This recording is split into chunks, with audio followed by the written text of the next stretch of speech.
மகா சிவராத்திரி அன்று சிவபெருமானை வழிபடுவதற்காக 30 முக்கோடி தேவர்கள் சிவாலயங்களுக்கு வருவதாக புராணங்கள் கூறுகின்றன.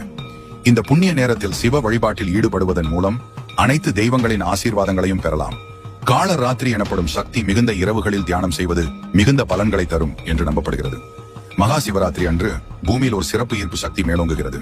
இந்த நேரத்தில் உடலை நேராக வைத்து தியானம் செய்தால் உடலில் உள்ள ஆற்றல் மட்டம் உயர்ந்து சக்தி மேலோங்குகிறது.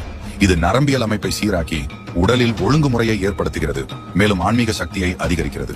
பூமி, சூரியன், நிலா ஆகிய மூன்றும் நேர்கோட்டில் ஒன்றாக இருக்கும் சிவராத்திரி என்று நள்ளிரவு 12:15 முதல் 45 நிமிடம் வரை உச்சகட்ட சக்தி இருக்கும் என கூறப்படுகிறது.